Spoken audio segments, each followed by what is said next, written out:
Daylan, the Healer. 1094-100. Ang mga pangalan po na nandito ay galing sa mga name generator. Kaya kung meron man pagkakatulad sa mga pangalan ng totoong tao o lugar, ito ay tunay na hindi sinasadya. Makalipas ang 2 araw. Lingnan Mountain, sa canyon kung saan matatagpuan ang Whitesnake Sect. Isang maliit na building complex ang lumitaw sa loob lamang ng 3 araw. Bilang resulta, ang liham ng paanyaya mula sa Whitesnake Sect ay naging lubhang maingay at masigla dito, na may mga pulutong at boses.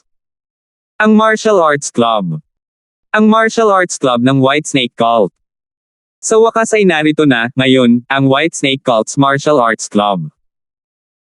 Sinasabi na ang Whitesnake Cult Master ay nag-imbita ng Zangro Real World na umiral. Dapat nga. Sinasabing totoong tao si Daylan, at sinabi pa niyang wawasakin niya ang split rudder ng Whitesnake Cult. Kung hindi dahil sa mas makapangyarihan at malupit na Whitesnake Cult na totoong tao sa iisang kaharian, sino ang makakalaban? Walang totoong tao sa mundo. Ito ang pinagkasunduan natin noon, ngunit hindi natin inaasahan na may lilito na totoong tao sa mundong ito.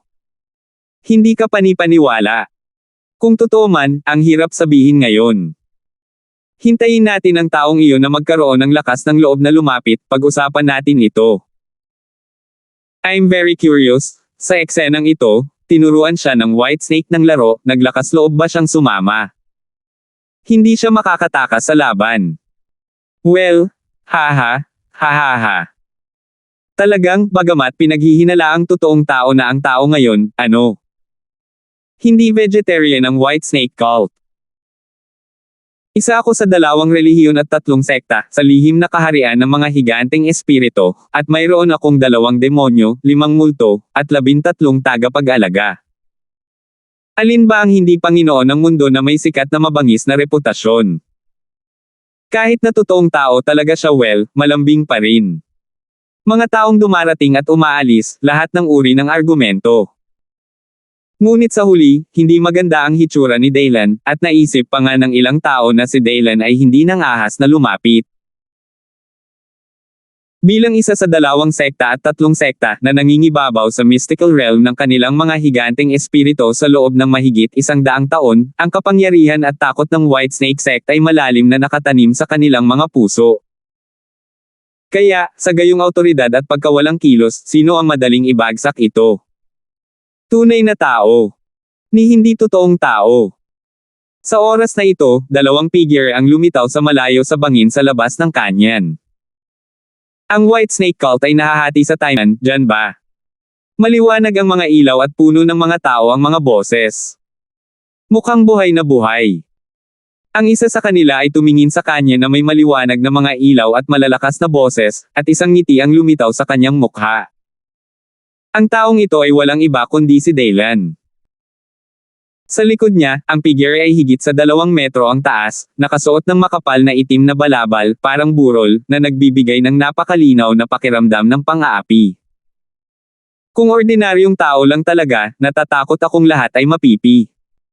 Gayunpaman, tila walang ordinaryong tao sa lugar na ito ngayon, kaya bale. Dumating din ba kayong 2 para sumali sa Whitesnake Cult Martial Arts Club? Biglang bumungad sa likod ang isang nakakalokong tawa. Isang babaeng nakasuot ng pangpalasyong suit na nakasuot ng lumilipad na phoenix hairpin ay lumabas sa gubat sa likod ni Daylan, na napapalibutan ng maraming tagasunod. May iba pa bang pakay kung nandito ako ngayong gabi? Napakaganda mo. Sinulyapan ni Daylan ang babaeng nakasuot ng palasyo, ngumiti at tumugon. Thank you for exaggerating. Napakagwapo mo rin. This one? Is quite manly. Itinikom ni Helen ang kanyang mga labi at ngumiti, at ang kanyang mga mata ay hindi napigil ang mahulog sa likuran ni Daylan. Ang malaking katawan ay parang burol, at ang atensyon ay nasa lalaking nakasuot ng itim na ang aura ay lubhang nakakatakot. Kakaiba ang kulay ng kanyang magagandang mata, at itinikom niya ang kanyang mga labi at ngumiti. Daan. Gayunpaman, para sa kanyang mga salita, ang kanyang kagandahan, ang lalaking nakaitim na roba ay pumikit. At hindi man lang nag-react. Lalo nitong ikinagulat si Helen at bahagyang nagulat. Medyo espesyal ang mga pagsasanay na nililinang niya, at sa sarili niyang alindog, kahit isang lalaking kahoy ay hindi talaga makapag-react sa kanya, di ba? Hard-hearted, ba talaga ang taong iyon? Hehe, senior brother ko ito. Itinuro ni Dylan ang kanyang daliri sa kanyang utak, at nakangiting sinabi, medyo awkward mag-practice, pero napakabait pa rin niya. You can just treat him as non-existent. Kapag wala siya. Umiling si Helen Yates na may mapait na ngiti, at sinabi kay Dylan, ako si Yuhuaman Helen. Dahil pinagtagpo tayo ng tadhana, bakit hindi tayo magsama? Mas mabuting huwag na lang. Kung gusto mo talagang sumama sa akin, dapat malaki ang gulo. Ngunit umiling si Dylan at tumanggi. Bahagyang nagulat si Helen, at pagkatapos ay hindi niya naintindihan ang sinasabi ni Dylan. Alam mo lang na tinanggihan siya ni Dylan. Galit na tumingin si Helen kay Dylan at sinabing, mukhang hindi maalis sa iyong mga mata ang hitsura ng babaeng ito bilang isang liyo, kapwa dawista. Dahil iyon ang kaso, huwag kang mag-abala. Hindi natapos ang mga salita ni Helen, at isang nakakabinging dagandong ang biglang dumating mula sa langit sa di kalayuan. Bahagyang nagulat, tumangala siya at nakita niya na sa langit, isang bangkang lumilipad ang buto-buto na may nakalagay na ngiting sa harapan nito ay walang prinsipyong tumatakbo patungo dito. Ang eksenang ito ay nakatawag din ng atensyon ng marami pang tao. Hindi ba iyan ang bone-tooth flying boat ng White Bone Sect? HS. Baka may pinadala rin sila dito. Ang White Snake Sect at ang White Bone Sect ay palaging nasa parehong hininga na may isang butas ng ilong na naglalabasan. Sok-sok! This time it's really a good show. Maraming tao ang tumingin sa langit na may takot na mga mata. Tumingin ng bahagya sa pagkamangha. Ang White Bone Sect, isa sa 2 sekta at 3 sekta, sa Mysterious Spirit Realm, bagaman hindi sila kasing lakas ng White Snake Sect sa pangkalahatan, kwalipikado rin silang gawin ang lahat ng sekta maliban sa 2 sekta at 3 sekta, na tumingin sa kanila. Sa puntong ito, mula sa lumilipad na bangkang may ngipin na may buto na sinasakyan ng White Bone Sect at ng iba pa, nang ahas silang maging mapangahas, at maaari nilang malaman ang 1 o 2 bagay mula sa pagngangalit sa itaas ng kanilang mga ulo. Kung sa tingin mo ay hindi ka makapangyarihan at kahanga-hanga, sino ang magiging mayabang at mapangahas? Ito ba ang elder ng White Bone Sect? Nakatingin sa lalaking maputi ang mukha sakay ng bone-tooth flying boat na may 18 skeleton necklace sa kanyang dibdib, bahagyang nagbago ang mukha ni Helen, at sinabi niyang medyo natatakot. Napakalakas ba nito? Ngumisi si Dylan at bahagyang ngumiti. Parang medyo disdain. Magaling ba? Biglang tumaas ang tono ni Helen, nakatingin kay Dylan ng kakaiba, at sinabing, ang White Bone Sect na ito ay isa sa 2 sekta at 3 sekta, ng aking higanting lihim na kaharian ng mga espiritu.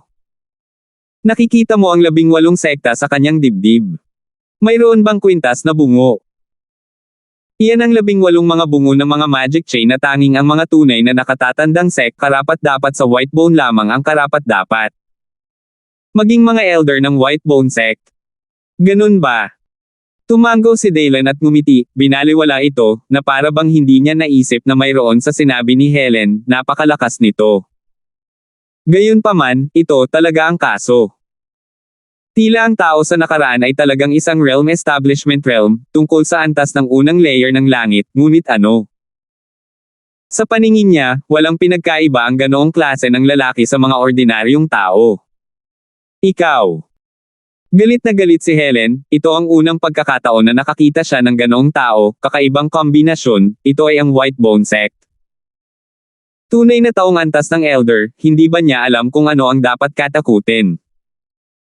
Hehe. Sige. Kapwa dawist Helen, pupunta ako dyan. Paalalahanan mo ako, kung natatakot ka sa gulo, huwag kang sumama sa akin. Sabi ni Dylan na nakangiting tumango, at pagkatapos ay diretsyong bumaba sa bangin at naglakad patungo sa kanyan. Doon, maraming monghe mula sa White Snake Cult ang namamahala sa pagtanggap. Yeah, you guy. I'm so. Wait, don't tell me.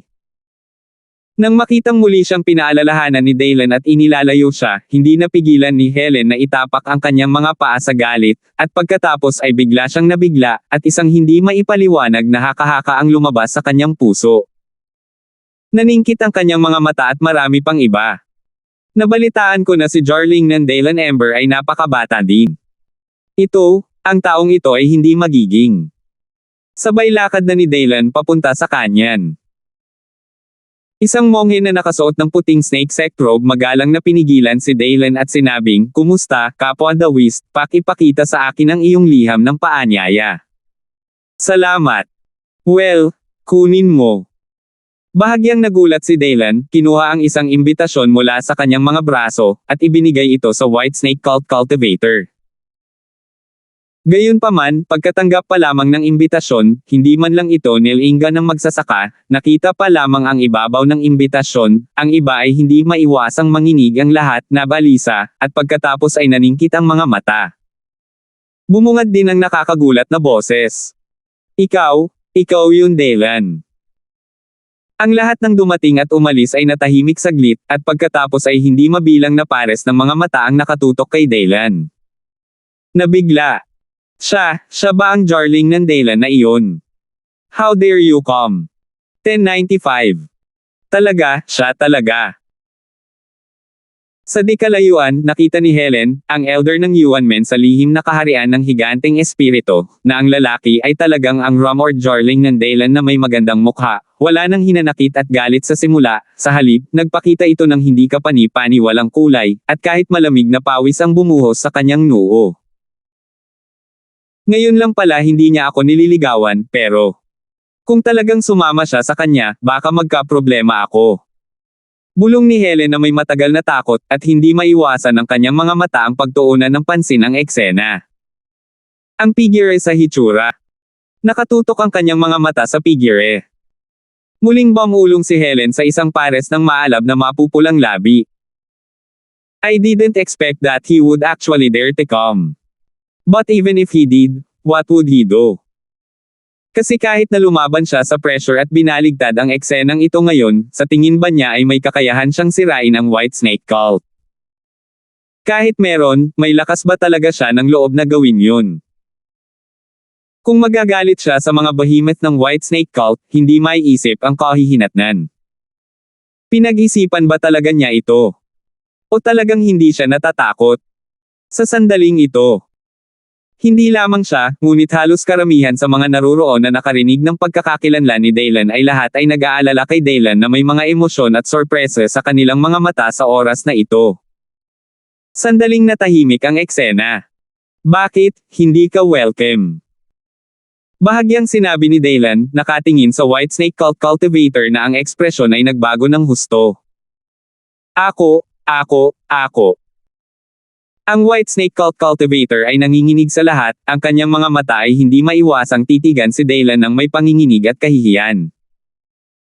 Sa susunod na sandali, na may pagkaswoosh, nakita niya na walang pag-aalinlangan, sumugod siya sa canyon complex ng hindi lumilingon.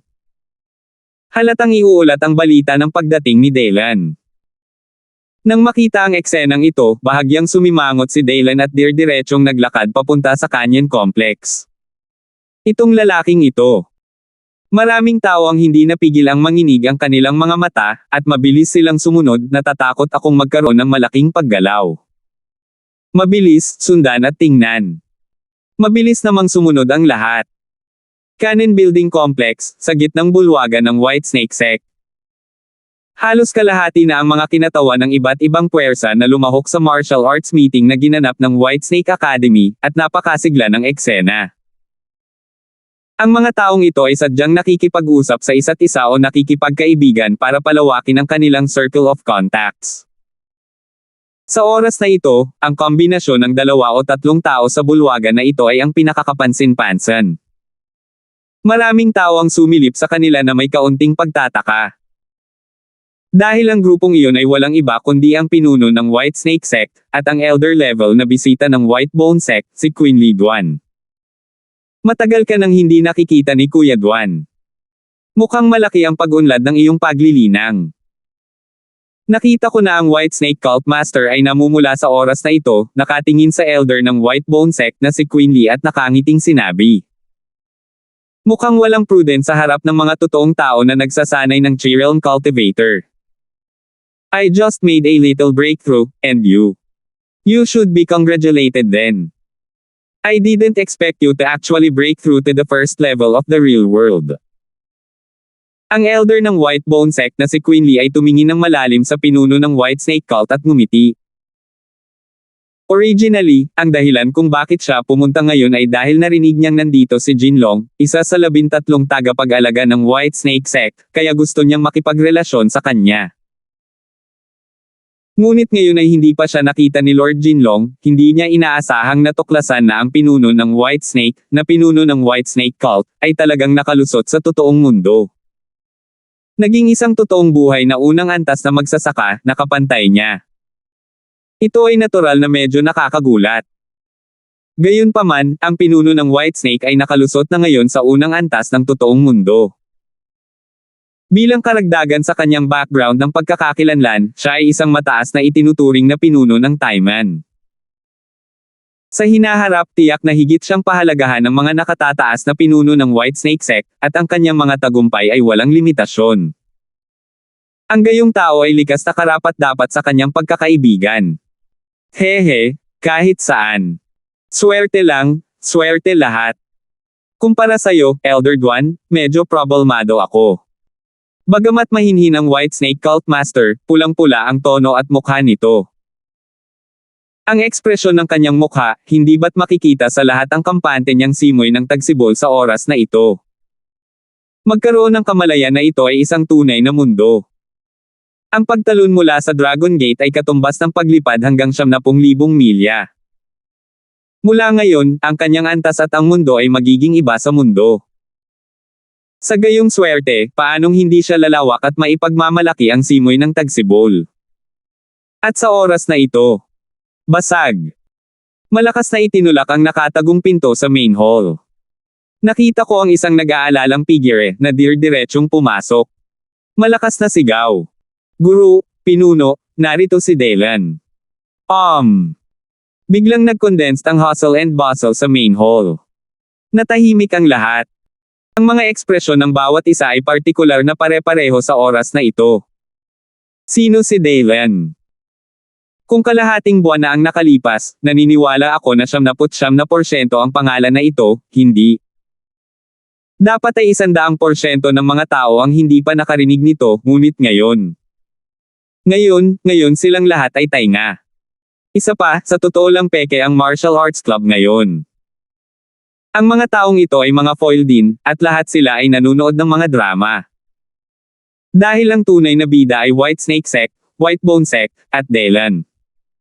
Jarling ng Delan. Pinaghihinalaang may mga totoong tao. Damn it. He actually dares to come, ayaw ba talaga niyang sirain ang White Snake Cult? Paanong posible iyon? Kahit na ang lakas talaga ng loob niya. Ang split time ng White Snake Cult na ito ay hindi nangangahulugan na masisira na ito. Anyway, kung ang taong iyon ay maglakas loob na lumapit, nakakatakot na. Pagkaraan ng ilang sandali, sa wakas ay nagkaroon ng pagmamadali sa bulwagan. Baka sa mukha ng lahat ang pagtataka at pagkagulat. Walang paraan, kahit na lahat sila ay mga monghe na hindi mahina sa lihim na kaharian ng mga higanteng espirito, at higit pa rito, marami sa kanila ay mga taong may ulo at mukha, ngunit kumpara sa isa sa 3 sekta at 2 sekta, tulad ng White Snake Sect at White Bone Sect, masyado pa ring mahina. Wala sa mesa. At ngayon, may mga taong naglakas loob na lumapit at hilahin ang puting ahas para turuan ang mabangis na bigot ng tigre na ito, paanong hindi sila magugulat. Ito ay tiyak na hindi biro. Bilang karagdagan sa mga bisita mula sa mga sekta ng Giant Spirit Secret Realm, ang White Snake Sect Cultivator, ang White Snake Leader, at maging ang White Bone Sect Elder na si Quinley ay nanliit ang mga mata sa oras na ito. Ang lalaking ito ay talagang nangangahas na lumapit. Talagang napakalaking aso. Ang White Snake Sect Master, na nasa panahon ng pamamaga at kampante na simoy ng tagsibol, ay mariing pinaikit ang kanyang mga mata, nagpapakita ng matinding lamig, at ninisyon, na nagsasabing, Elder Duan, pasensya na. Mukhang kailangan nating linisin ang ilang hindi kilalang bagay bago tayo makapagpatuloy. Magandang pag-uusap. Basta nasa state of expansion ang mga tao, iniisip lang talaga nila na mas malaki ang mundo sa akin. Ang pinuno ng Whitesnake ay nakalusot pa lamang sa unang antas ng totoong mundo, at tuluyan na niyang nakalimutan na siya ay natatakot kay Daylan noon, at umakyat sa puntong halos maihina ang kanyang pantalon. Higit pa rito, kahit na siya ay nakalusot na ngayon sa unang antas ng totoong mundo, at si Daylan ay ang unang antas lamang ng mga ordinaryong totoong tao sa kanyang pag-iisip. Mayroon bang paghahambing sa pagitan ng isang taong nakalusot sa unang antas ng totoong mundo at sa isa pang taong nakalusot sa unang antas ng totoong mundo sa mahabang panahon? Ito ay isang katanungan lamang na hindi dapat isipin. Higit pa rito, si Daylan talaga ang unang totoong tao sa kanyang opinyon. Nang marinig ang mga salita, bahagyang nanliit ang mga mata ni White Bonsect Quinley, at natahimik siya saglit, bago siya tumawa ng mahina. Ang taong ito ay talagang nangangahas na lumapit, gaano kalakas ang loob. Kung ikukumpara sa pinuno ng Whitesnake na nasa estado ng pagpapalawak at pagiging kampante, si Quinley ay halatang mas makatuwiran. Ang laro ngayon, malinaw na ito ang Longtan Tigers Den, mag-set up ng set para sa iyo na darating. At talagang dumating ang taong iyon, na may lakas ng loob, kung sasabihin mong wala kang tunay na materyal at kumpiyansa, sino ang maniniwala? Gayunpaman, nang maisip niyang si Jinlong, isa sa 13 tagapag-alaga ng Whitesnake Cult, ay narito, muling nakaramdam ng kagaanan si Quinley. Pagkatapos ng lahat, dapat mong malaman na ito ay isa sa 13 tagapagtanggol ng Whitesnake Cult.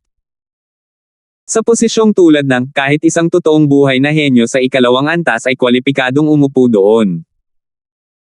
Higit pa rito, si Mr. Jinlong ay isa pa rin sa pinakamagaling at napakalaking tao ang personal na lumapit dito, aksidente, wala, imposible.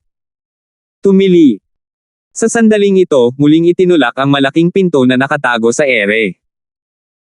Tumalo ng nerbiyos ng lahat, nanliit ang mga mata, at mabilis silang naglock palabas ng gate. Darating. May napalunok ng mariin at bamulong. Isang Longtan Tiger Den, ang lalaking iyon, na si Jarling ng Daylan, ay narito. Sa sumunod na sandali, 2 figure ang pumasok mula sa labas ng gate. Siya ay nasa 30s at nakasuot ng asul na damit. Nasa 30s na siya, may gwapong mukha. Sa likod niya ay isang lalaking parang tore na bakal na nakasuot ng itim na damit. Sa bawat paghakbang niya at pagbagsak, nanginginig ang lupa, na nagbibigay sa mga tao ng matinding pressure. Ang kombinasyon ng ay kamangha-manghang. Sino sila Daylan? Napatingin ang lahat sa nakakabahalang kombinasyong ito. Yung lalaking Ching Yi. Ngunit ang lalaking ito ba ay medyo bata pa? Ang malaking lalaking iyon na nakasuot ng itim na damit na parang bakal na tore, pero bakit nasa likod siya ng ganitong oras?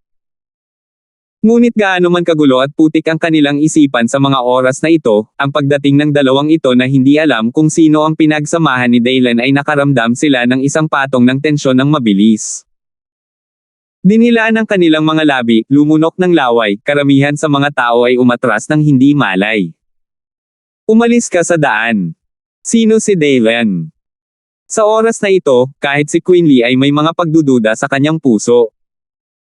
Kumunat ang noo niya sa katabi niyang pinuno ng Whitesnake. Kasabay nito, hindi maiwasan ang kanyang mga mata na mahulog ng malalim sa lalaking nakaitim na parang magnet. Marahas na kumikislap ang mga mata, puno ng kawalan ng katiyakan. Dahil, hindi ko alam kung bakit, may isang hindi maipaliwanag na uri ng matinding pagkabalisa sa malaking lalaking nakasuot ng itim na damit. Yung batang nasa harap. Ang bagay.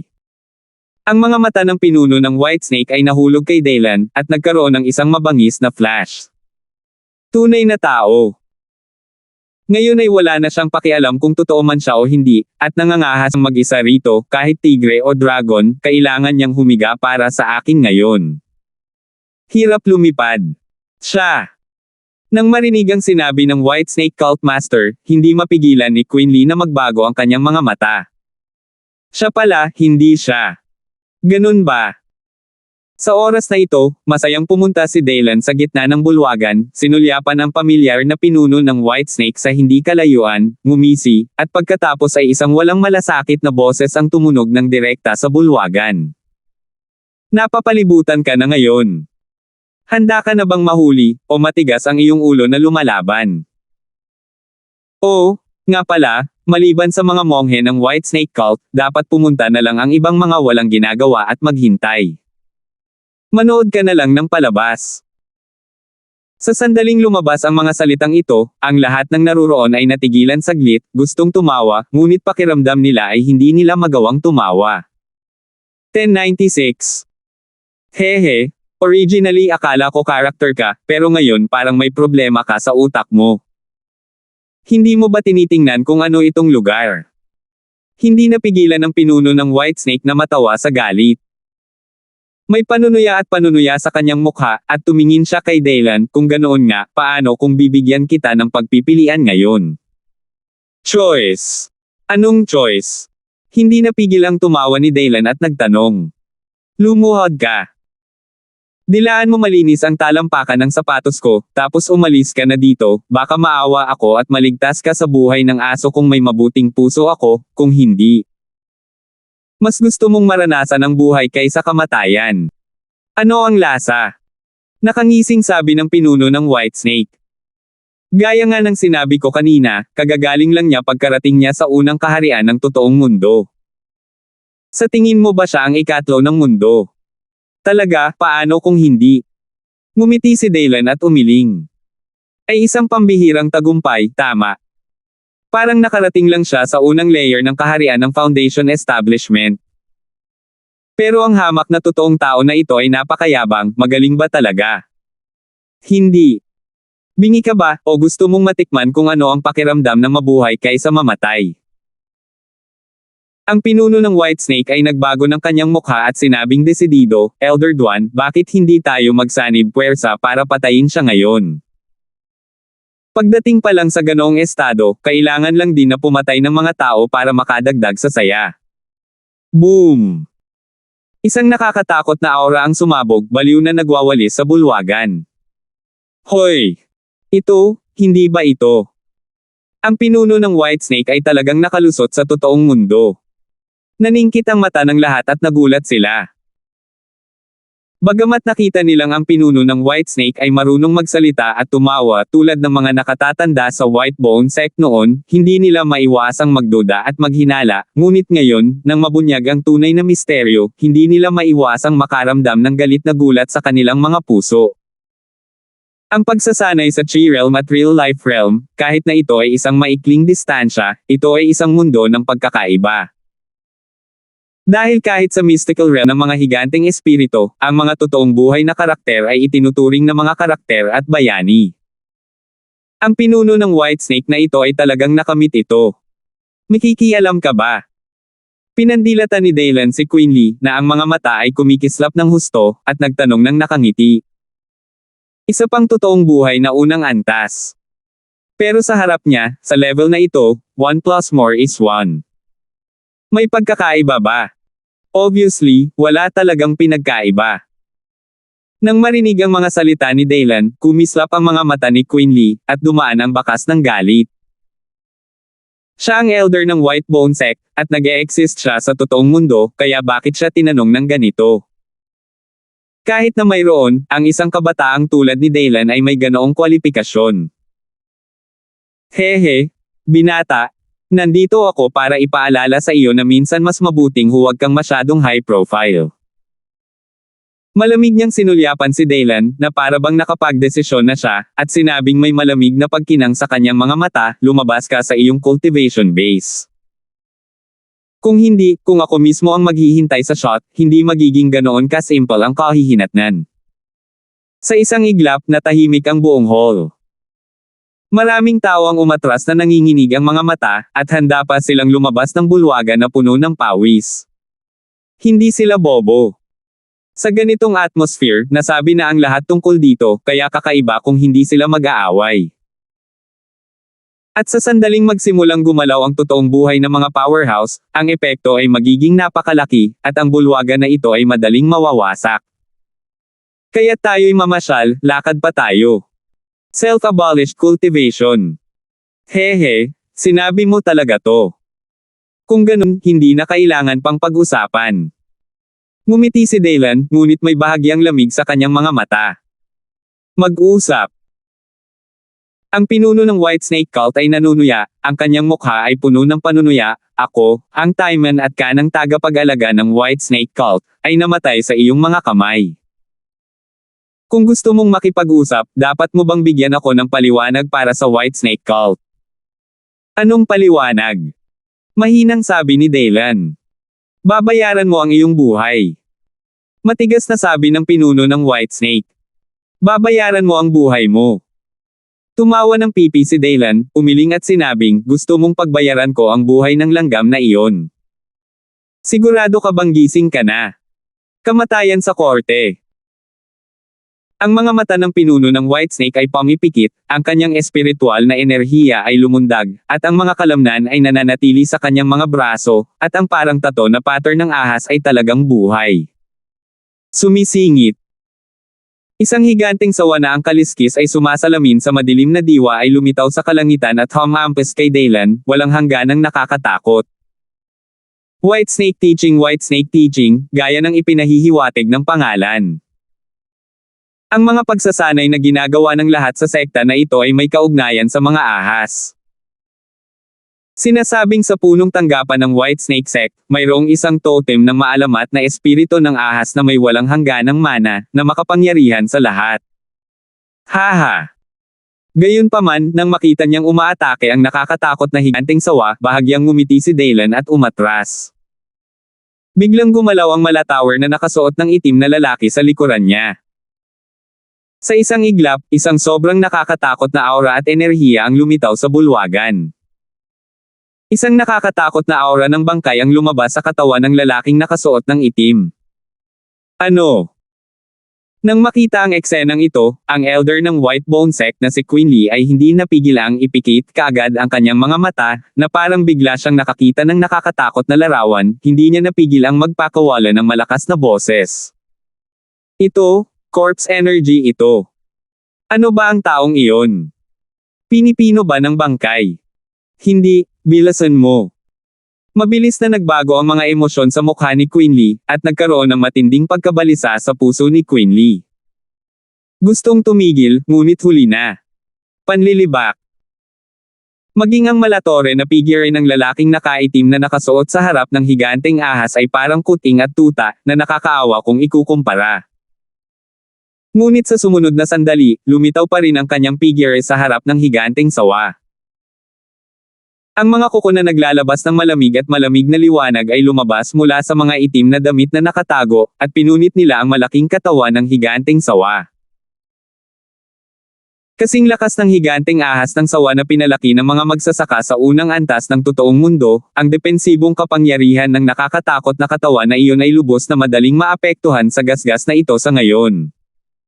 Parang papel. Boom! Nagkaroon ng mapurol na pagsabog, at ang buong katawan ng malaking higanteng sawa, na kasing laki ng burol, ay napunit sa kalahati ng grab na ito, at nahati ito sa dalawang bahagi sa gitna ng hangin.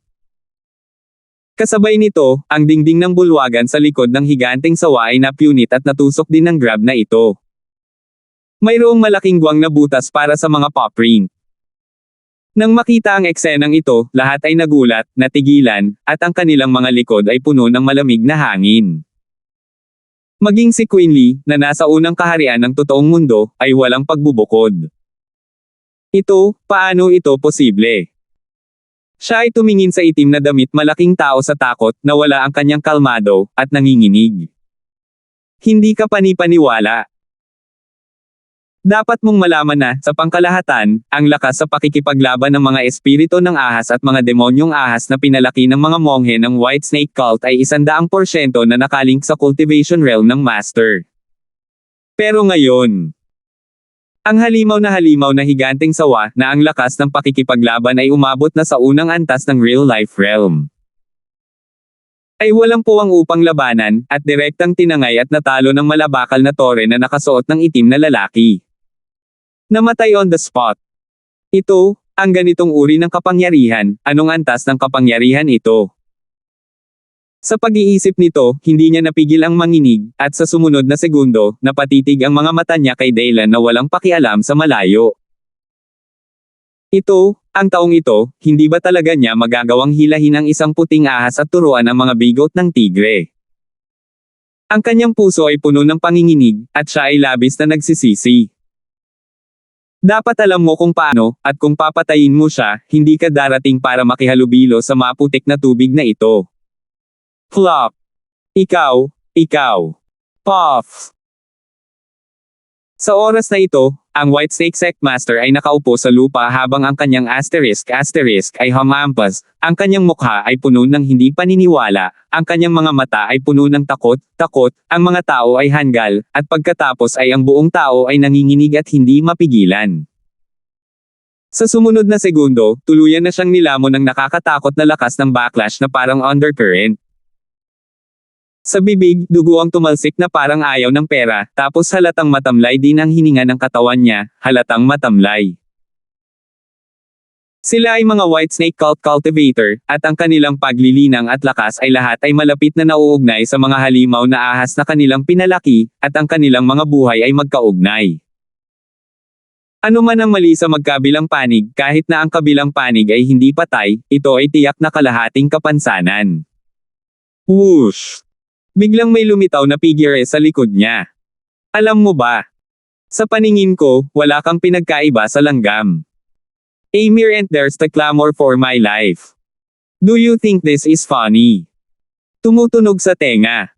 Ang huli ay diretsyong nanginig na parang may epilepsy. Ikaw, lumayas ka nga. Huwag kang lalapit sa akin, umalis ka dito. Ang pinuno ng Whitesnake ay gumulong sa lupa at umatras, puno ng takot at panginginig ang mukha. Dahil langgam, itigil mo na ang pagsasalita dito. Nakakaharang sa tenga mo. Dinilat ni Daylan ang kanyang mga mata ng patag, itinaas ang kanyang kamay, at ang kanyang mga daliri ay bumaril ng naglalagablab na apoy, na nilamon ang pinuno ng puting ahas. Ay sandali lang. Ang pinuno ng Whitesnake ay naging fly ash at nabura kaagad. Patay na ang real-life powerhouse. Nanginginig ang mga mata ng maraming tao, at hindi nila maiwasang sabihin sa takot. Tunay na tao yan. Sa kanilang opinyon, ang mamatay sa mundong ito na may tulad na nilalang ay higit na nakakagulat sa kanila kaysa sa isang maliit na bansa na Nolipol. Isa pa, ito pa rin ang totoong tao ng Whitesnake cult. Malaking bagay talaga ito. Napatingin ang lahat kay Daylan. Sa mga nanginginig, sindek, at nakakatakot na mga mata, si Daylan lang. Bukod dito, tahimik na nakatayo doon ang malaitim na tore na nakasuot ng bakal na lalaki, na puno ng dugo, na nagpalamig at natakot sa mga tao. 1097. Ang pinuno ng puting ahas. Patay. Maraming tao ang nagsabi ng mga salitang ito nang may panginginig sa kanilang mga puso. Ngunit kung bibigyan mo ito ng ibang paraan, marahil ito ay magiging mas nanginginig at nakakatakot. Dahil, iyon ay, ang totoong tao. Patay. Halos lahat ng mga taong naruroon ay mula sa monasteryo ng napakalaking mystical realm, at kahit na hindi sila, tiyak na may kaugnayan sila sa lugar na iyon at sa mundo. Hindi sila mga taong walang paningin at walang utak. Kaya lahat sila ay napakalinaw, totoong mga tao, kung paano sila umiiral. Kahit na hindi pa ito naabot ang rurok nito sa mystical realm ng mga higanteng espirito, sa mundong ito, nakatayo sa tuktok ng bundok, hinahangaan ito ng lahat, ito ay banal, at tiyak na hindi ito huwad. Dapat isaalang-alang sa mga tuntunin ng kaharian at kapangyarihan ng labanan, pagkatapos ay maihahambing ito sa maalamat na antas ng mga sinaunang martial artist. Sa nakalipas na 300 taon, halos wala akong narinig na sino man sa mundong ito na maaaring umabot sa antas na iyon. Upang maging mas malinaw, ang panig na ito ay hindi matatalo. Kung ikukumpara sa pagkakaroon ng isang diwote ng lupa sa ikatlong bahagi ng isang ektarya sa mundo.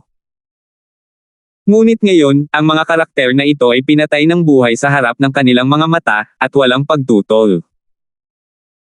Kaya sa sandaling ito, lahat ng naruroon ay hindi napigil ang titigan si Daylan na may isang uri ng takot at nakakagulat na mga mata na nakakabaliw. Alam nila na pagkatapos ng araw na ito, malamang nakakalat sa buong mundo si Jarling ng Daylan, at ang pangalan ng misteryosong lalaking nakasuot ng itim.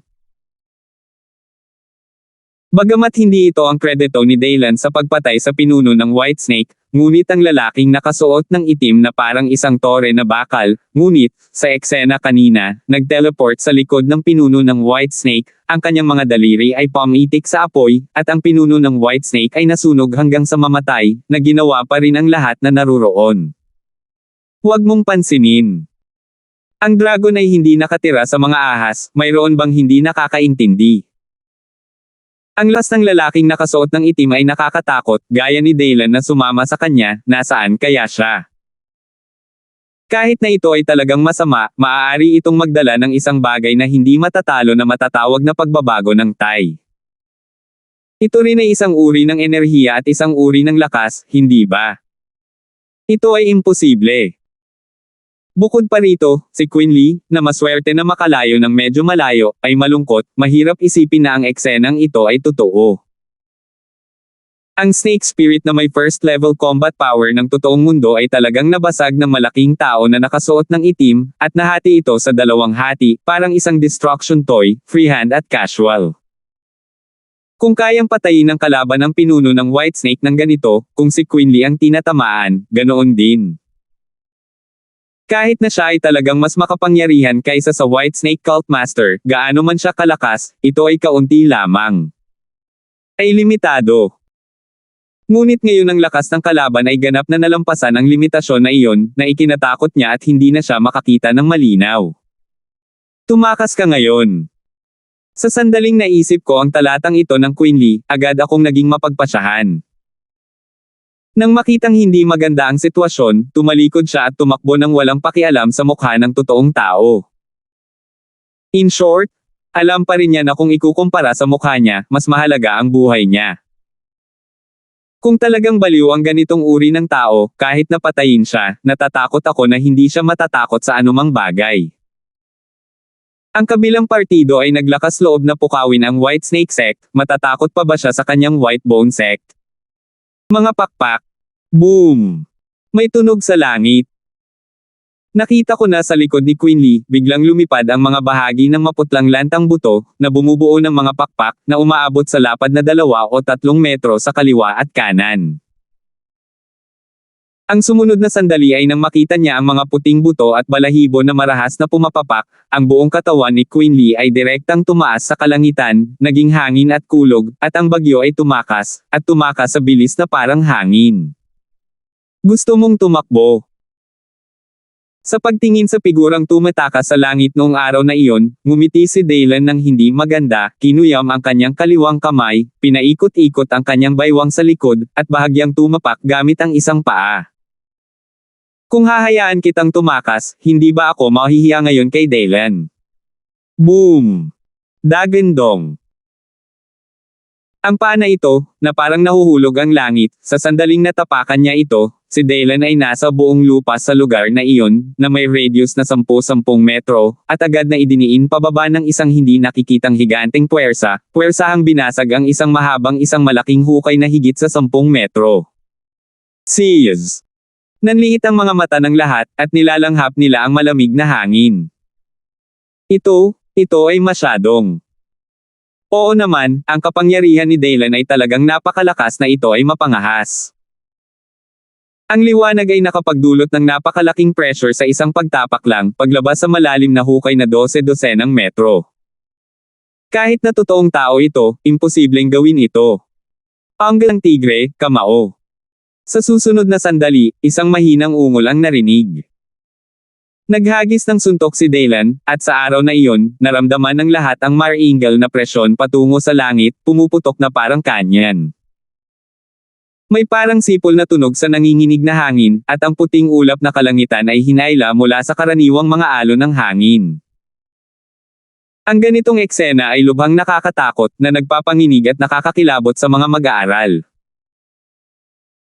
Daan-daang metro ang layo, 12-dosenang metro ang taas sa kalangitan, ang lakas at air pressure ng suntok na ito ay dumating sa isang iglap, na naging sanhi ng sindek ni Quinley ng White Bone Sect, at hindi niya napigil ang umungol ng malakas.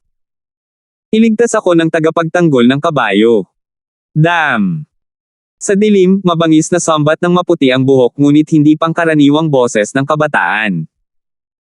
Pero wala pa ring choice kung hindi ang mag-shoot.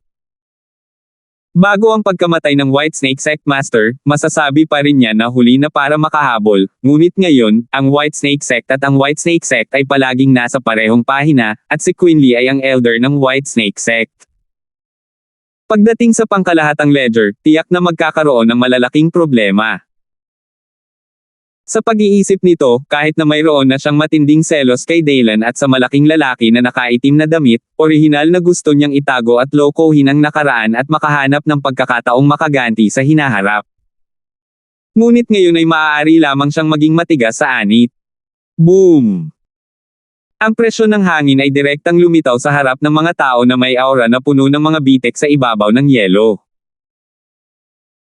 Sa sumunod na sandali, sa malawak na kalangitan, isang puting ahas ang lumitaw, ibinuka ang kanyang bibig at dumura, isang ginaw na nagpamanhid ng anit ay direktang umatake sa pamimilit ng suntok na parang malamig na alon, na nagpapalamig sa kalangitan. Hay! Yun lang. Hindi maiwasan ng mga tao na paliitin ang kanilang mga mata, nakatingin sa puting ahas sa kalangitan at sa mga bitek na parang yelo sa langit sa taas na 100 metro. Nabanggit na noon na ang tunay na tao ay ang tuktok ng bundok sa mundong ito. Sa katunayan, may isa pang dahilan, iyon ay, kumpara sa larangan ng paglilinang sa sarili o sa lihim na kaharian ng mga higanteng espiritu, ang hadlang sa kalawakan na makatiis ng kapangyarihan sa mundong ito ay talagang napakahina. Halimbawa, ang mga ordinaryong tunay na monghe, sa mundo ng paglilinang, kahit na puno ang lakas ng apoy, ang kapangyarihan na kanilang ibibigay ay hindi makakaapekto kahit kaunting pagbabago sa chain reaction sa mundo. Ngunit sa mundong ito, ang isang tunay na tao sa unang antas ay maaari nang baguhin ang kulay ng mundo, baguhin ang natural na klima, at kahit ngayon ang hitsura ni Jinlong ay maaaring maging sanhi ng mga bitek na parang yelo na lumitaw sa kawalan. Iyon ay malinaw naman dahil ang space barrier ay umabot sa isang tiyak na pinakamataas na limitasyon ng presyon, at ang kamangha-manghang natural na chain reaction na ito ay nangyayari. Sa madaling salita, ang Jinlong na ito ay talagang karapat-dapat na maging isa sa dobleng demonyo, 5 aswang, at 13 tagapagtanggol ng Whitesnake Sect na kilala at makapangyarihan. Ang kanyang lakas ay higit pa sa unang klase ng mundo ng Whitesnake Cult Master. Ang tuktok ng ikalawang antas na kaharian ng totoong mundo. May isa pa. Nagpakita ng kaunting pagtataka si Daylan sa kanyang mukha. Ang rurok ng ikalawang layer ng totoong mundo, ang gayong lakas, ay talagang isang bagay na hindi niya inaasahan. Boom! Sa sandaling ito, nagkaroon ng pagsabog sa kalangitan. Damanak ang dugo. Nakita ko na ang lakas ng suntok na iyon ay parang pagpasok sa isang kaharian ng walang sinuman. Ito ay laganap, at walang sinuman ang hindi magagapi. Binasag nito ang malamig na alon ng walang sagabal, hinabol at pinatay ito sa likuran ni Quinley, at tinangay ito at pinunasan. Paano naman yon? Agad na nanliit ang mga mata ni Jinlong, namumula ang kanyang mga mata, hindi ka panipaniwala. Ikaw, how dare you kill me? Sa kalangitan, ang katawan ni Quinley ay bumagsak, at ang malaking butas ng dugo ay dumiretso mula sa kanyang likuran patungo sa harapan, at ang butas ay dumaan. Ang natitirang kamalayan ay naiwan sa kanyang mga mata, at siya ay umungal. Pagkatapos ng lahat, siya ay isang elder ng White Bone Sect. Not to mention on this earth, even in mystical realm of giant spirits, ang Bone Sect nila ay isa sa 2 sects and one of the 3 sects, at napakataas ng status nila, walang nang ahas na guluhin sila, lalo pa silang patayin. Pagkatapos ng lahat, kahit gaano ka kalakas, maaari mong patayin ang isang tunay na tao, ngunit maaari mo bang patayin ang lahat ng mga master at powerhouse ng White Bone Sect? Pero masyado pa rin pala siyang nag-iisip. Gustong pumatay ni Daylan, gustong patayin, kailangan mo ba ng dahilan? Obviously, hindi na kailangan ng dahilan. 1098. Flop. Bumagsak ang katawan ni Queen Lee mula sa langit at bumagsak sa lupa, gumawa ng tunog. Nanginig ang puso ng maraming tao sa tunog. Isa pang totoong tao ang namatay. Ang lalaking ito, hindi ba siya natatakot na ang White Bone Sect ay maghiganti rin sa kanya? Sa di kalayuan, tahimik na tinakpan ni Yohoamen Helen ang kanyang mapupulang labi na may mapuputing puti. Si Daylan ay may lakas, naiintindihan niya ang pagpatay sa White Snake Cult Master, ngunit ngayon ang White Bone Sect na elder ay nakialam lamang sa bagay na ito at napatay. Hindi ba siya natatakot na ang White Bone Sect ay magagalit din at papatayin siya? Ikaw, sino ka? Sa kalangitan, ang puting ahas ay nanginginig pabalik kay Jinlong. Naramdaman ang panginginig mula sa kaluluwa ng demonyong alagang hayop, muling nanliit ang mga mata ni Jinlong, at tinanong si Daylan. Ako.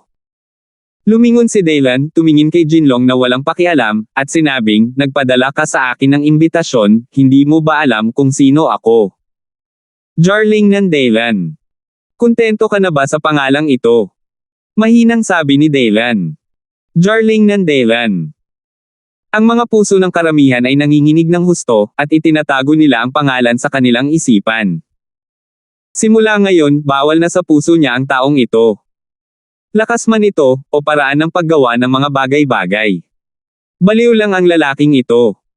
Walang pigil. Ay ganap na hindi natatakot. Jarling ng Daylan. Isa ka talagang cultivator sa mundong ito, hindi ako naniniwala. Galing ka ba sa mystical realm ng giant spirits? Tumingin si Jinlong kay Daylan na may nanginginig na mga mata at nagtanong. Ang lakas na ipinakita ni Daylan sa oras na ito ay nakakatakot kaya imposible para sa kanya na maniwala na sa mundong ito, isang pag-iral na nagpatakot sa kanya na maipanganak si Jinlong. Iyon ay hindi posible. Iisa lang ba ang higanteng kaharian ng mga espirito sa mundong ito? Nang marinig ito, ngumiti si Daylan at mahinang sinabi. Ikaw. Nang marinig iyon, biglang nanliit ang mga mata ni Jinlong at napasigaw. Galing ka ba sa cultivation world? Mundo ng paglilinang. Natigilan ang lahat, napatitig kay Daylan, hindi maiwasan ang mga mata nilang magulat.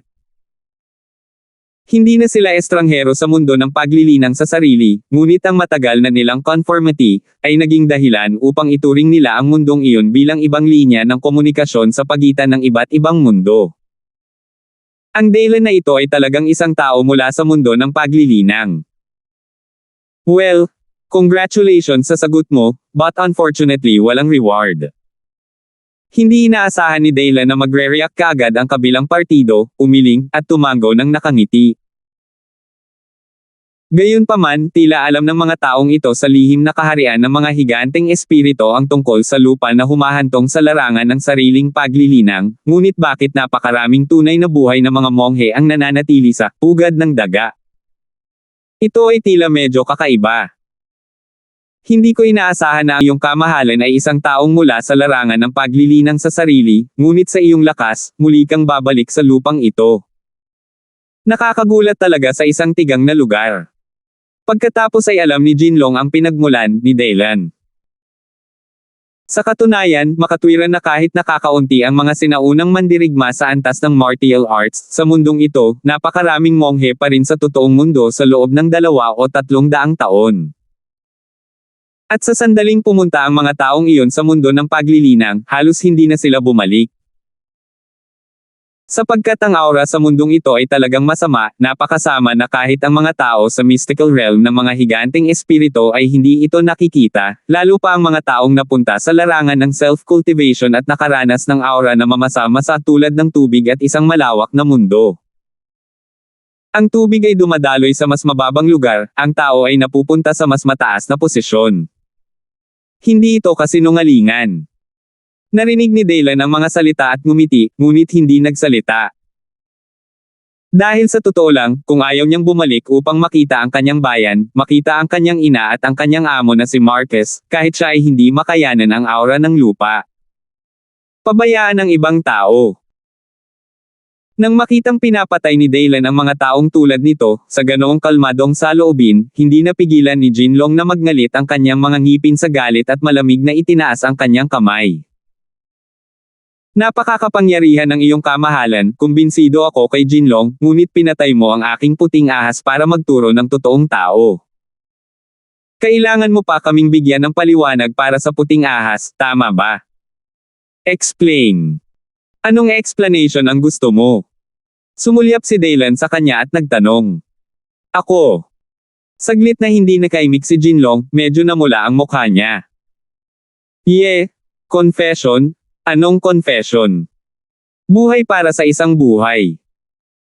Nasa puso man niya ang ideyang ito, ngunit sa lakas ng kabilang partido, may lakas ba siya ng loob na sabihin iyon? Ang iyong kamahalan ay pambihira, ngunit anuman ang mangyari, hindi ako mawawala sa mukha ng Whitesnake Cult. Bago siya matapos magsalita, diretso siyang pinutol ni Daylan. 10 araw pa naman. Sa loob ng 10 araw, kung ikaw ay Whitesnake Sect at ibang Whitebone Sect ay talagang hindi kumbinsido, hihintayin kita sa Jarlingnan, pagkatapos ay magkakaroon ng paghihiganti at mga reklamo, gagawin mo ba? Huwag mo akong tawaging Daylan. Hindi kita binigyan ng pagkakataon. Nang marinig ito, lahat ay natigilan. Agad na tumigas ang kapaligiran. Your Excellency, nagsasabi ka ba ng totoo? Tinitigan ni Jinlong si Daylan at nagtanong. Tingin mo niloloko kita? O gusto mo subukan ngayon? Sinulyapan siya ni Daylan at gumawa ng gesture ng pagtataas ng kanyang kamay. Hindi. Mabilis na nagulat si Jinlong na iyon, paulit-ulit na ikinaway ang kanyang mga kamay, pagkatapos ay tumingin ng malalim kay Daylan, yumuko at sinabing, ganun talaga, kung kamahalan, babalik ako at dadalhin ko ito. Paalam. Pagkatapos, tumalikod si Jinlong at umalis ng walang pag-aalinlangan. Pagkaalis pa lang at pagtalikod, ang mukha niya ay agad na napuno ng matinding lamig at pagbaluktot. Hindi siya ang kalaban ni Daylan, kaya hindi siya ng ahas na lumaban. Gayunpaman, ang kanilang Whitesnake Cult ay hindi isang vegetarian. Dahil kahit ang kanyang Jinlong ay isa lamang sa 13 tagapag-alaga ng pagtuturo, at sa ibabaw ng 13 tagapag-alaga na ito, mayroong 5 multo, 2 demonyo, at maging ang representante na pinuno. Iyan ang tunay na Panginoon ng mundo, bawat isa sa kanila. Lahat ay dakilang tao. Kaya't sa oras na iyon, nang malaman ito ng tunay na malaking tao sa kanilang sekta, at personal niyang ibinaba ang galit ni Thunder, napaka-curious niya, kung ano ang Jarlingnan na magiging mga bangkay sa lahat ng dako, at ano ang Daylan kung saan mamamatay. Haha, ito ba ang mundo ng paglilinang? Paano kung ito ang larangan ng paglilinang sa sarili? Yung tipong pinanggalingan at pagkakakilanlan parang hindi naman worth your pride, diba? Jarlingnan Daylan. Hehe, siguro after 10 days, wala nang mga katulad mo, diba? Hindi siguro, ngunit tiyak. Haha. Sa baluktot na kasamaan at kabagsikan sa aking puso, si Jinlong ay naging isang puting sawa, bumunot ng puting linya sa langit, umalis ng hindi karaniwan, at nawala. Sa loob ng 10 araw, magbabago na ang mundo. Sa pagtingin sa likuran ng pag-alis ni Jinlong, ang puso ng maraming tao ay nanginginig ng husto, at ang kanilang mga mata ay nataranta, na para bang nakita nila na sa loob ng 10 araw, ang Jarlingnan, isang dagat ng mga bangkay at dugo. Kung talagang ipinadala ng Whitesnake Cult ang taong iyon na kasing taas ng bundok, at gusto nilang sirain ang Jarlingnan na ito, natatakot ako na walang problema. Si Daylan lang ang nanatiling hindi kumikibo, at bahagyang ngumiti. Bahagyang ngumiti si Yun Danfeng. Kung talagang maglalakas loob siyang sumama, syempre hindi niya maiisip na bigyan ng malalim na aral ang ilang tao na forever unforgettable. Ngunit masyado rin siyang na-curious, kung talagang maglalakas loob siyang sumama, anong klaseng cultivation ang darating sa taong iyon? Tunay na buhay triple heaven, o kahit quadruple. Kung ito ang kaso, pagkatapos ay kailangan niyang muling suriin ang orihinal na paghatol ng mahiwagang kaharian ng higanteng espirito sa kanyang puso. Hindi, may mga taong malapit kay Yuan Dan na nakatago sa mahiwagang kaharian ng mga higanteng espirito, tama ba? Well, malamang hindi. 1099. Dalawang totoong tao ang namatay. Ang timeline ng Whitesnake Religion ay ibinagsak pa. Ang balitang ito ay mabilis na kumalat sa buong bilog ng mga monghe sa mystical realm of giant spirits tulad ng isang bagyo sa isang iglap, at naisip ko na ito ay kumakalat sa loob ng mysterious spirit realm sa napakabilis na bilis, nagiging mas magulo at ang mga bagay ay palaki ng palaki. Kung tutuusin, dalawang totoong tao iyon, at higit pa, ano ang konsepto ng Whitesnake sect na naghahati sa timeline? Isa sa dalawang sekta at tatlong sekta sa lihim na kaharian ng mga higanteng espirito, at ang Whitesnake sect na ito ay palaging kilala sa pagiging malupit, matindi, at walang awa. Anyway, hindi ito biro, pero ngayon. Ngunit ngayon ito ay ang subbrother na itinakda ng gayong behemoth sa lupa. Ito ay pantay-pantay, at isang tunay na tao ang napatay sa labanan, at ito ay nasangkot pa sa isa pang makapangyarihang pag-iral na ito ang Whitebone sect. Ang Whitebone sect ay namatay din bilang isang elder level na totoong tao sa pagkakataong ito, na sobrang nakakagulat. Hindi nagtagal, maraming tao ang nagulat sa Banuan, Jarlingnan, at maging sa buong Northland at maging sa mystical na kaharian ng mga higanteng espirito. Mula noon, matatag na nilang naalala ang isang pangalan, at mayroon ding ilang mga tao na ang mga alaala na nakabaon ng malalim sa kanilang mga puso ay nahukay din. Jarlingnan, Daylan. Siya nga pala. Little bastard, matagal na. 400 hilagang kanluran ng Kyoto, isang kahangahangang gusali na nakatago sa malalalim na kabundukan ng ilang, isang maikling kalbo na matandang may kayumangging batik, bulag ang isang mata, nakasuot ng itim na damit, may hawak na litrato sa kanyang kamay, nagngangalit ang kanyang mga ngipin at ulong. Sa oras na ito, kung narito si Daylan o Marcus, tiyak na magugulat sila, dahil ang taong ito ay hindi ibang tao, ito ang pinuno ng Hubao Hall na muntik nang mamatay sa kamay ni Daylan, ngunit naligtas sa hulilu o respect. Ano man ang kanyang kasalukuyang estado, bagamat ang kanyang hininga ay walang pang-aapi sa totoong buhay na pangalawang antas na rurok ni Jinlong, ito ay napakaganda pa rin, malayo pa sa unang klase na pagsasanay sa chi. Ibig sabihin, pagkatapos ng ilang taon hindi siya nakita, itong Humphrey na ito ay talagang naabot din ang totoong mundo. Humphrey, kilala mo ba siya? Nang marinig ang pag-ungol ni Humphrey, nanliit ang mga mata ni Jinlong sa pagkagulat at sinabing. Bagamat ang taong nasa harapan niya ay hindi isang lokal na magsasaka sa kanilang lihim na kaharian, ngunit dahil sa kanyang hindi maihihiwalay na relasyon sa isang mahusay na figure sa kanilang lihim na kaharian, ang kanyang kasalukuyang posisyon sa alyansa ng Mahika ay umakyat din sa kanyang ulo ni Jinlong. Dahil ang kanilang mga dambuhalang Secret Realm Cultivator ay dumating sa mundong ito sa maraming bilang, ang Secret Realm Demon Sects ay umabot din sa isang pribadong kontrata upang bumuo ng isang alyansa, at sa ibabaw ay gusto nilang umabant at umatras ng sama-sama. Dahil karamihan sa mga matuwid na sekta sa lihim na teritoryo ay nagsama-sama sa dakilang bansang Northlander upang bumuo ng isang tipan. Sa harap ng mga modernong high-tech na armas, ang mga sekta ng Demon Daw na ito ay mayroon ding matinding pressure. Kaya't maaari lamang itong pilitin. Siya. Makikilala siya kahit na maging abo. Hindi ba ang ibig niyang sabihin ay nakapasok na ang pinuno ng Whitesnake sa kaharian ng mga totoong tao? At si Queenly ng Whitebone sect? Parehong totoong tao ang hindi makakatulong sa kanya. Pinatay siya. Tumingin si Humphrey kay Jinlong na may malungkot na mga mata.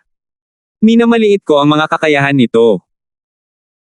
Huminga ng malalim si Jinlong, dumilim ang mukha, at sinabing, bumalik na sana ang batang iyon mula sa mundo ng paglilinang, ngunit hindi ko alam, bakit nakakatakot ang kapangyarihan. Pati ang aking puting ahas ay mabilis na lumitaw nang humarap sa kanya. Puso ng takot, huwag kang lumaban. Hindi ko nababanggitin ang mga detalye ni Daylan at ng lalaking nakasuot ng itim na pugot sa ulo ng pinuno ng Whitesnake at Queenly. Kahit na kalaunan, ginamit niya ang kanyang demonyong alaga, ang White Snake, para pigilan ang opensiba ni Daylan at iligtas ang buhay ni Queen Lee, ngunit nangyari na kahit ang kanyang puting ahas ay natatakot sa kapangyarihang iyon at hindi ng ahas na lumaban. Gaano ito kakilakilabot? Dapat mong malaman na kahit na ito ay isang tunay na tao, ang 5 Ghosts level powerhouses ng White Snake Cult ay hindi kailanman nagdulot sa kanya ng ganoong nakakatakot na emosyon. Sa karamihan, natalo siya, ngunit ngayon, nagawa na ng batang iyon. Ang ibig sabihin nito ay maliwanag. Ang lakas ng batang iyon, natatakot ako na ang pinakamababang antas ay ang ikatlong antas ng totoong mundo, at malamang na mas mataas at mas malakas ito. Bumantong hininga si Jinlong at sinabing, kung alam niya ito ng mas maaga, paano siya napunta sa maputik na tubig?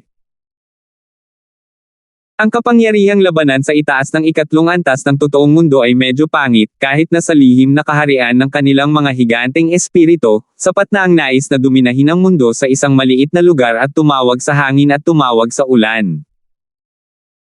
Para sa isang totoong tao na kakapasok pa lang sa totoong mundo, sulit ba na masaktan ang gayong tao para sa isang sub-brother? Ito ay malinaw na hindi katumbas ng halaga. Ibalik man ang balita sa Taiman, natatakot ako na ang mga nasa Taiman ay tiyak na katulad niya ang iniisip. Ngunit ang problema ay ngayon ang mga tao ay patay na, at ang sub-brother ay na-level na. Ang mga bagay ay nagiging mas malaki. Sa antas ng kanilang White Snake teaching, ang mukha ang pinakamahalagang bagay. This is such a big deal? Alam ng lahat, kung hindi mo tatanungin, may mukha ba? Ang totoong mundo triple heaven, mas malakas pa. Nang marinig ito, nanginginig ang mga mata ni Humphrey, at ang kanyang ekspresyon ay naging medyo madilim at tahimik. Kahit na ang pagkamuhi para kay Daylan sa kanyang puso ay hindi kailanman nabawasan sa paglipas ng mga taon, pagkaraan ng napakaraming taon, hindi na siya ang dating Wuziya Amon. Bilang mensahero ng Panginoong iyon, isang first-level cultivator sa kalahating totoong mundo, napakalinaw na niya ngayon kung ano ang ibig sabihin ng isang totoong buhay na third-level cultivator, o mas mataas pa. Kahit sa katayuan niya ngayon, mahirap makakilala ng mga ganyang klase ng tao, maghiganti pa. Magalang na sabihin na siya ay isang itlog na tumatama sa bato. Nililigawan ang kamatayan. Ito ay totoo. Kaya nga, kahit na magtanong ako sa ilang mga young masters ng pribado, hindi ko matutulungan ang maliit na bastard na iyon. Mabangis na bumantong hininga si Humphrey at sinabing, ang mga batang master, sa kanyang bibig ay ang mga ampon na anak ng dakilang tao sa likod niya, na lahat ay mga dragon sa mga tao. Ang totoong mundo ay nasa itaas ng triple heaven. Ngunit kung ang maliit na brat na iyon ay talagang umabot sa parehong antas, ang ikatlong antas ng kaharian ng totoong mundo, kung gayon kahit na ang ilang mga young master ay handang tumayo para sa kanya, ito ay walang silbi. Ano ang itinuturo sa iyo ng mga white snakes na gawin sa oras na ito? Nakaramdam ng bahagyang barado sa kanyang puso, tumingin si Humphrey kay Jinlong nang may malungkot na mga mata. Ngayon, hindi siya makahanap ng isang paraan upang ipaghiganti ang kanyang sarili pansamantala, ngunit nagkataon na ang maliit na asterisk ngayon ay naglakas loob na pukawin ang guro ng White Snake nang hindi alam ang kalangitan. Gaano kalakas ang White Snake Cult? Maging ang matanda sa likod niya ay bawal at ayaw siyang guluhin. Kaya kung talagang handang lumapit ang White Snake Cult at linisin ang munting bastard na iyon, kahit na maabot niya talaga ang ikatlong antas ng totoong mundo ngayon, mahirap itong lumipad, at walang paraan upang mabuhay. Mahirap sabihin. Gayunpaman, talagang nakasimangot si Jinlong at sinabi iyon. Mahirap bang sabihin? Saglit na natigilan si Humphrey, pagkatapos ay nagtaka siya, sabi ng batang iyon na hihintayin kanya ng isa pang 10 araw. Kayong mga master ng White Snake Sect, kaya nyo ba talagang huminga at hilahin ang mukha na ito? Siyempre hindi. Malamig na kumislap ang mga mata ni Jinlong, at sinabi niya, basta, dapat mong malaman, di ba? Ang Valley of the Fallen God ay mabubuksan lamang minsan sa 100 taon, at malapit na ang oras. Ano? Ang Valley of the Fallen God. Ang ibig mong sabihin ay ang Valley of the Fallen God na nagtatago sa Nirvana Blood Pond. Nagulat si Humphrey nang marinig niya ang mga salita at bumulong. Ang Valley of the Fallen God ay ang pinakamahiwagang lugar sa mystical realm ng kanilang mga higanteng espiritu. Ito ay sinasabing ang Nirvana Blood Pond na na-transform sa maalamat na Phoenix pagkatapos ng kabiguan ng Nirvana. Ang Phoenix ay ang maalamat na tunay na espiritu. Kahit na ito ay hindi purong dugo, ang Nirvana Blood Pool na binago ng kabiguan ng Nirvana ay may kapangyarihang manalo sa langit. Hindi bababasa para sa kanila, ang mga monghe sa ibaba ng tunay na kaharian ng monarch, lahat, ito ang kaso. Dahil dito maraming makapangyarihang puwersa sa mystical realm ng giant spirit ang handang pugad sa pugad ng maliit na daga. Kung makukuha nila ang Nirvana Blood Pond, kung gayon kahit na gumugol sila ng daan-daang taon sa kawalan at gumugol ng mga henerasyon ng buhay at pagsisikap, ito ay magiging sulit. Ngunit sa kasamaang palad, sa huling ilang beses na binuksan ang Valley of the Fallen Gods, ang kanilang dalawang relihiyon, 3 sekta, at ilang nangungunang malalaking tao ay nabigong magtagumpay, at kahit na, sinabi na ang mga bagay ay hindi natagpuan. Ang bagay ng pagkahulog sa Valley of Gods ay napakahalaga. Sa pagkakataong ito, kahit na mawala ang mukha, ang mga matatanda sa itaas ay maaaring walang masyadong pakialam. Ha! Isang liwanag at anino ang mabilis na tumawid. Communication Talisman. Bahagyang nagulat si Humphrey. Pagkatapos kunin ang anting-anting sa komunikasyon, tiningnan ito ni Jinlong, at pagkatapos ay lumitaw ang isang kahanga-hanga na panunuya sa kanyang mukha, may balita. Tila ang mga taong nasa itaas ay hindi makalunok ng hiningang ito. So, tanong ni Humphrey sa masiglang paraan. 5 multo ang darating. At hindi isang tao, kundi 3 tao. Dagdag pa rito, mukhang medyo galit ang White Bone Sect. May balita daw na umalis ang 2 He brothers sa White Bone Sect, at hindi nila alam kung saan sila pupunta. Nagpakita ng panunuya si Jinlong, at malamig at masaya na ngumiti, tinuturuan ko ang 5 multo ng White Snake, alin ang hindi totoong tao. At ang 2 kapatid ng hikla ng White Bone Sect, sinasabing ang dating sikat na bandido si Kansas, ay parehong namatay sa kanilang mga kamay. Seize! Hindi napigilan ni Humphrey ang paghingal. Alam niya ang tungkol sa asul na lobo na ito. Sinasabing naabot na niya ang rurok ng 3 antas na kaharian ng totoong mundo. Nawala siya ilang taon na ang nakakaraan. Napakaraming tao dito ng sabay-sabay, gusto mo bang gumawa ng mabilis na desisyon? Ito ay isang magandang palabas na panoorin, ha, Jarling Nandalan.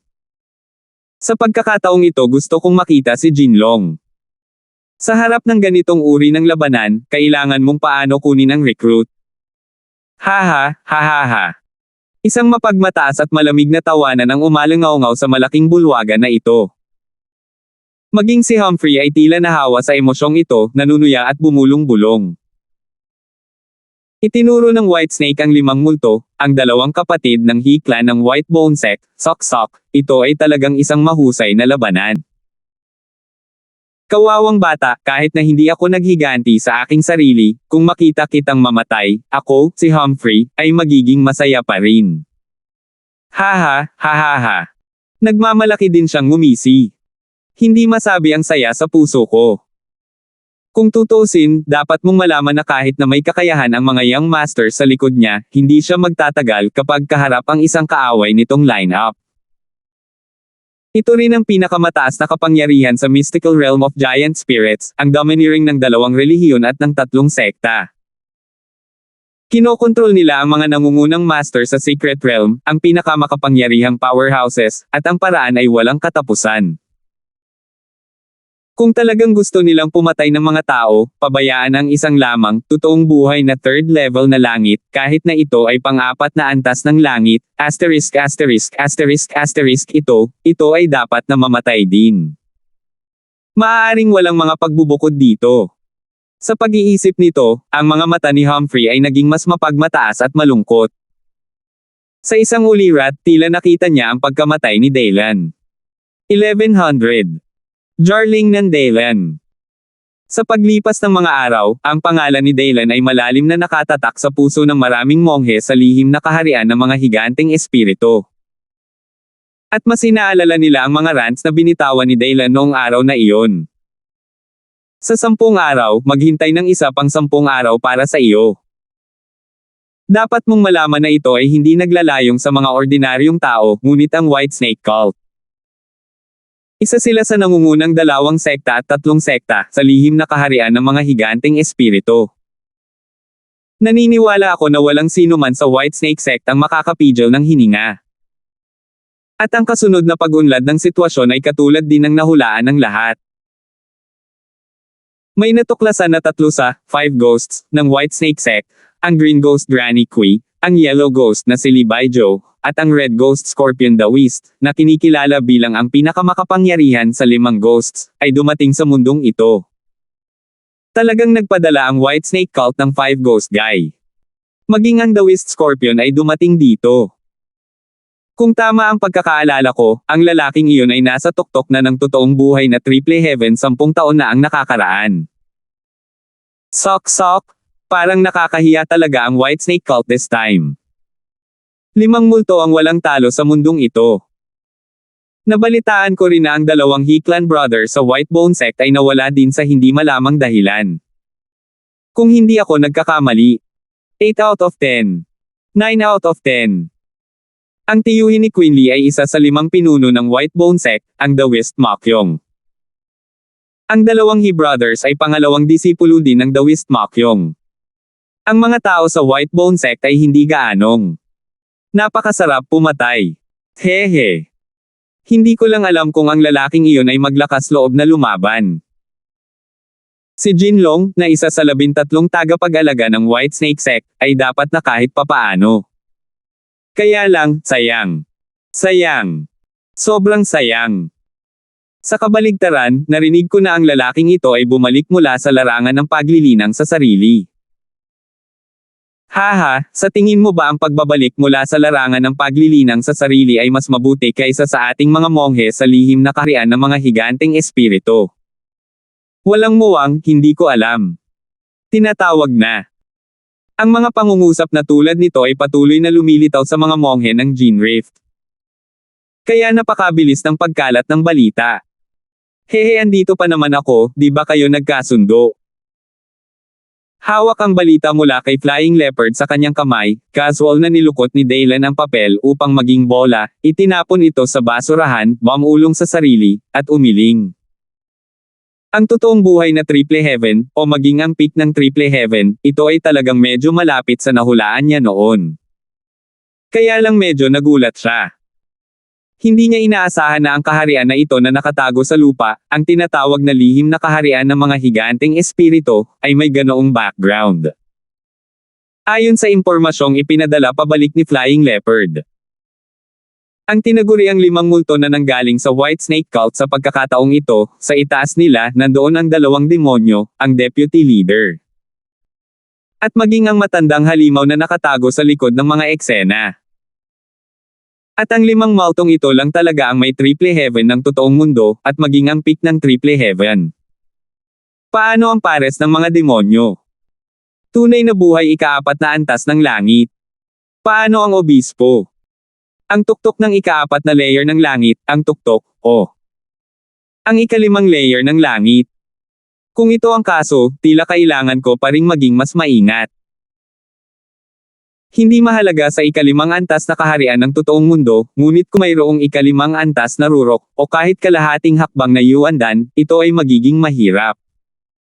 Gaya ko ngayon, kung gusto mong harapin ang kalahating hakbang na yuandan, ito ay medyo mahina pa rin. Hinaplos ni Daylan ang kanyang ulo. Baka sa mga mata niya ang pananabik. Originally, to tell the truth, sa simula, hindi niya kinuha ang mystical realm of giant spirit sa kanyang puso. Makikita mo ito kapag iniisip mo ito. Pagkatapos ng lahat, kahit anong sabihin mo, personal niyang pinatay ang mga karakter ng ika-5 layer ng totoong mundo, at mayroon lamang isang grupo ng mga daga na nagtatago sa kaharian. Ano ang dapat mong alagaan? Ngunit habang mas nakipag-ugnayan siya sa monghe sa mahiwagang realm ng giant spirit, mas naramdaman niya ang sapat na mga sorpresa. Isang kaharian sa kaharian na nakatago sa lupa, at ngayon ay pinaghihinalaang mayroon itong ikalimang layer ng totoong mundo, o kahit isang kalahating hakbang na yuandan. Huwag mong sabihin siya iyon, natatakot akong mahirap paniwalaan kahit na ito ay dumating sa pagkabigla.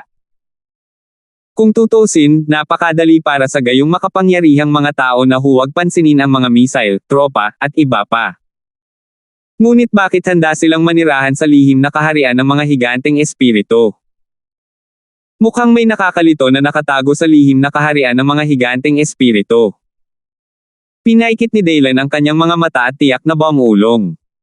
Hindi siya tanga, pero napakatalino. Kung wala ka pa ring nakikita, talagang sayang ang oras sa loob ng maraming taon. Pero lalo na't hindi niya maiwasang maging interesado na harapin ang bagay na ito sa kanyang puso.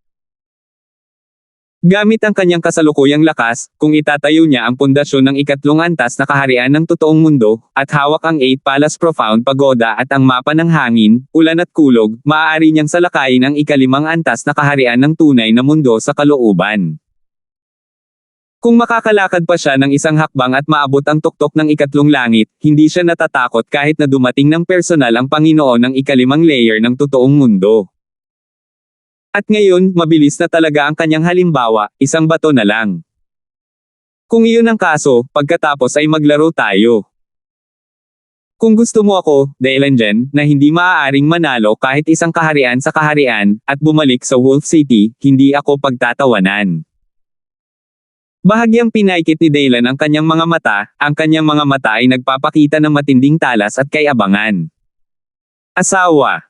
Sa oras na ito, dumating si Willa, may hawak na parang scroll na bagay sa kanyang kamay. Sa scroll na iyon, nakaramdam si Daylan ng kaunting kakaibang paggalaw. Ano ito? Tanong ni Daylan. Dala ni Denver. Sabi niya yun daw yung sinabi ng kalaban. Ibinigay ni Willa ang scroll kay Daylan, nagpout at nagtanong, asawa, bakit hindi tayo bumalik sa Yulang City at tumawag ng ilang tao, upang ang mystical na kaharian ng mga higanteng espiritu ay mapantayin? Ito ay isang kaharian lamang sa gitna ng kaharian, ito ay totoo. Sa tingin mo ba ay maaari silang gumawa ng mga alon? Kahit na siya ay naging napakaamo sa paligid ni Daylan ngayon, tulad ng isang maliit na babae, ngunit huwag kalimutan na siya ay isang henyo na lumitaw mula sa malupit na pag-aalis tulad ng isang dagat ng mga buto. Ang malamig na diyosa na kinilalang Wolf City. Ang isang babae, at isang babaeng walang katapusan na maganda, ay nakarating ng ligtas sa totoong mundo sa paglipas ng mga taon, nag-iisip gamit ang kanyang mga daliri, tiyak na alam niya na hindi ito maaaring maging isang simpleng karakter. Mas masahol pa na sabihin na ang buhay ng tao sa mga kamay ni Willa ay tinatayang hindi bababa sa 10 beses na higit pa kaysa kay Daylan, at higit pa. Kaya hindi magiging malambot ang puso ni Willa kapag kaharap ang kalaban. Sa larangan ng paglilinang sa sarili, ang babaeng may malambot na puso ay matagal nang patay. Bakit, hindi ka naniniwala sa akin?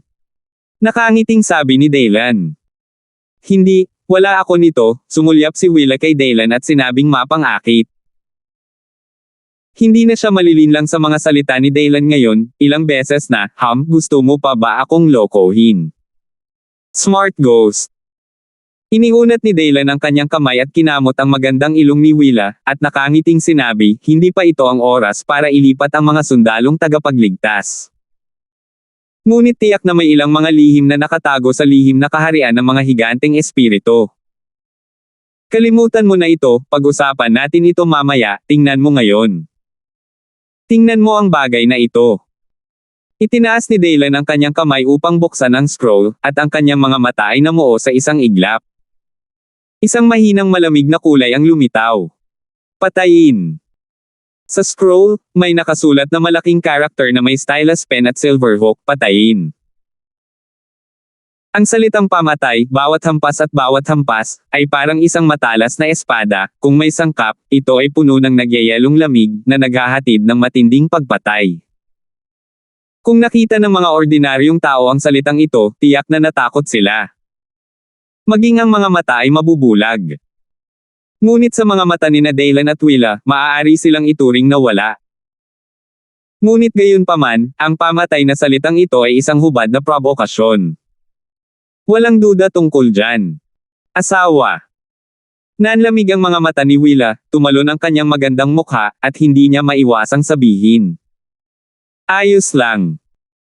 Ikinaway ni Daylan ang kanyang kamay, at sa isang buga, ang scroll ay direktang nasunog sa apoy ng apoy. There to come is courage, and sending this killing word is arrogance. However, courage and arrogance both need strength to support, ewan ko lang, meron ba sila? Ang maitim, malasalaming mga mag-aaral ni Daylan ay kumikinang sa nakamamatay na liwanag, at pagkatapos ay biglang tumawa at bumulong. Sige, magsaya tayo. Baka magagamit mo ang mga lalaking ito para makalapit, at pagkatapos ay mas magiging kumpiyansa ka. Pagkatapos, kinuha ni Daylan ang kanyang mobile phone at tinawagan si Denver. Punong instructor. Nakakonekta ang telepono, at dumating ang magalang na boses ni Denver. Sabihin mo sa akin, makalipas ang 3 araw, sa Green Lake, hihintayin ko sila. Huwag kang magpalit. Nakangiting sabi ni Daylan. Oo. Chief Instructor. Mag-ingat ka. Dahan daw ang sabi ni Denver at ibinaba ang telepono. Sa ikalawang araw, ang buong bilog ng mga monghe sa mahiwagang kaharian ng mga higanteng espirito sa Jarlingnan ay isang kumpletong sensasyon. 3 araw, hindi, makalipas ang 2 araw, sa Green Lake. Magsisimula ba talaga ito ng digmaan? Lumaban ka, lumaban ka. Kung gayon si Jarlingnan Daylan ay hindi masyadong makapangyarihan, kung talagang ganoon kalakas siya, sa pagkakataong ito ay papatayin niya ang 5 multo ng Whitesnake Cult, at susubukan ang 2 his brothers. Hahaha. Kung sasabihin ko, it is his doomsday coming. But anyway, that guy has the guts to wait here for the Whitesnake Cult and the Whitebone Sector revenge. With such a boldness, he is really a person. Talaga. Kahit na, ano. Gusto ko pa rin siyang makitang mamatay, anong klaseng bagay, naisip ko talaga na bumalik ako mula sa larangan ng paglilinang sa sarili, para makasakay ako sa ulo ng aming higanteng espiritong monghe sa lihim na kaharian. Hindi ganoon kadali, kamatayan bar. Let's go. 2 araw na lang ang natitira, at huli na ang lahat para makarating doon. The battle of the real people. No, this can be regarded as the real king, right? Who lives and who dies? You must see clearly, otherwise you will regret it in this life. Hindi mabilang na mga tao ang dumating patungo sa Jarlingnan, Banuan, at Coastfield. Pagkaraan ng isa pang araw, ang Provincial Public Office, ang Provincial Tourism Bureau. Lahat ng upper management at iba pa ay sama-samang nag-utos na harangan ang Cahoe Lake sa Coastfield County, at ang mga ordinaryong tao ay hindi pinayagang pumasok. Sa tanghali ng araw na iyon, tinakpan ng maitim na ulap ang kalangitan at madilim ang kalangitan, at isang maliit na bangkang gawa sa kahoy ang umindayog at tumulak patungo sa Green Lake. Sa busog ng bangka, nakaupo ang 2 matandang lalaki na halos magkahawig ang mga mukha, nakasuot ng sombrero, ilang mga tao ang nagulat nang makita ang kanilang mga mukha. Hoy! Sila yun, tama. Yung 2 Hiklan brothers from the Whitebone sect, dumating talaga sila. What a terrifying aura. Feeling ko hindi ako makatingin ng diretso sa kanila, kung hindi, mabulag ako. Ito ay tiyak na hindi isang kaharian na maaaring magkaroon ng isang tunay na tao sa kaharian ng 3 suso ng langit. Buntong hininga. Hindi kaya. Nabalitaan ko na umaatres sila sa Whitebone sect Chenggu Mountain sa loob ng napakaraming taon mula noong pinatay nila si Kansas noong huling pagkakataon, kaya siguro, posible talaga. Nagulat ang lahat at nagbulungan, at ang mabigat na kapaligiran ay parang isang matayog na bundok. Nasa puso nila iyon. Hindi makahinga. Sa oras na ito, may isang araw at isang gabi pa bago ang laban. Salamat po at sinamahan ninyo ako. Ingat lagi mga master.